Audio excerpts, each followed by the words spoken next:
액션 let's go 저 건물을 찾으러 Hai guys, perkenalkan saya Silma Marisa dengan NIM A40121055. Hai guys, saya Faradina Aulala Juru dengan akhiran NIM 037. Hai, perkenalkan nama saya Mira dengan akhiran NIM 042. Hai, saya Sri Utami dengan akhiran Stanbu 342. Hai teman-teman, perkenalkan nama saya Putri Ananda Lestari dengan Stambu A40121051. Halo teman-teman, perkenalkan nama saya Yulia, standbook saya A40121032. Nah, di sini saya akan membahas tentang latar belakang dan pengertian analisis kompetensi dasar. Nah, di latar belakang ini saya akan membahas 3 poin penting. Yang pertama, apa itu buku ajar atau buku teks? Kemudian, apa itu analisis dan apa itu kompetensi dasar? Nah, buku ajar atau buku teks merupakan salah satu instrumen dalam sebuah proses mengajar. Analisis itu sendiri merupakan penguraian suatu pojok atas berbagai bagiannya dan penilaian bagian itu sendiri, serta hubungan antar bagian untuk memperoleh pengertian yang tepat. Nah, kompetensi dasar merupakan acuan mengembangkan materi pokok, kegiatan pembelajaran, dan standar kompetensi untuk penilaian. Apa sih itu pengertian analisis kompetensi dasar? Nah, pengertian analisis kompetensi dasar adalah aktivitas yang terdiri dari serangkaian kegiatan seperti mengurai, membedakan, menilai sesuatu untuk dikelompokkan menurut kriteria tertentu dan dicari kaitannya, lalu ditafsirkan maknanya. Baik, saya di sini akan membahas tentang 2 poin. Yang pertama, mengapa pentingnya calon guru menganalisis kompetensi dasar dan manfaat calon guru menganalisis kompetensi dasar.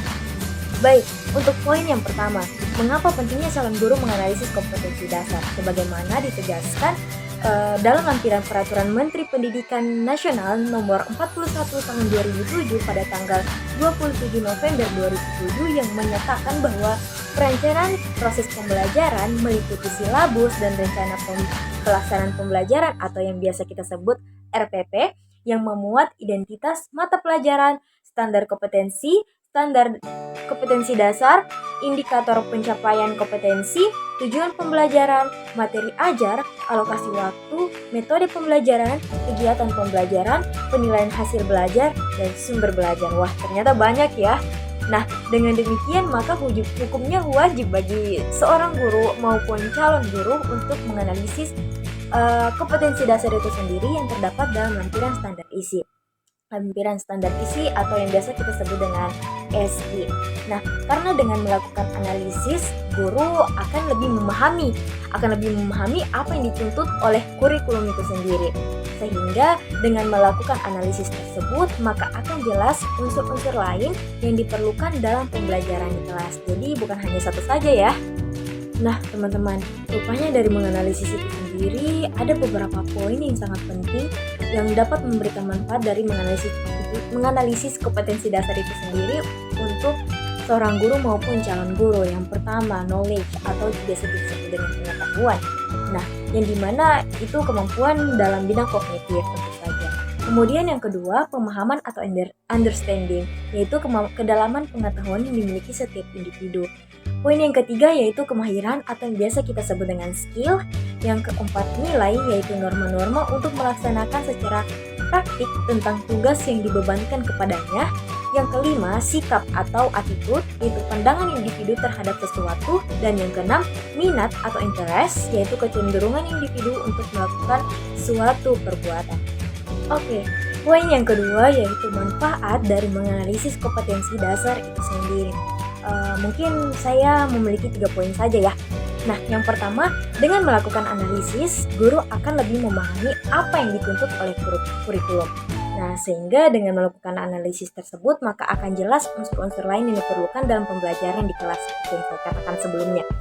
Kemudian poin yang kedua, kalau guru memahami unsur-unsur yang diperlukan dalam pembelajaran, maka guru akan bisa melakukan pembelajaran sesuai dengan kompetensi dasar yang dituntut oleh kurikulum.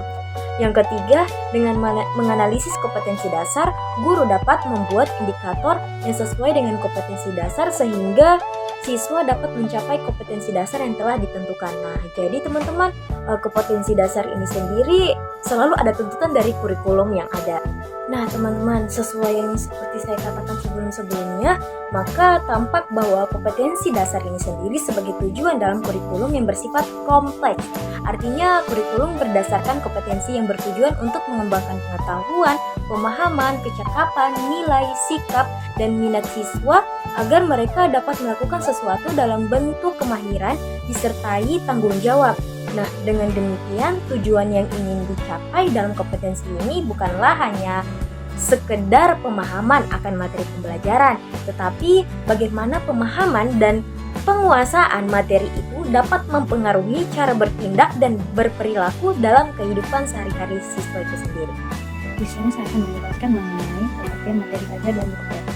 Secara garis besar dapat dikemukakan bahwa materi pembelajaran atau instruksi pengenalan materi adalah pengetahuan, fakta, dan informasi yang terperinci, keterampilan, langkah-langkah, prosedur, dan keadaan, serta syarat-syarat tertentu.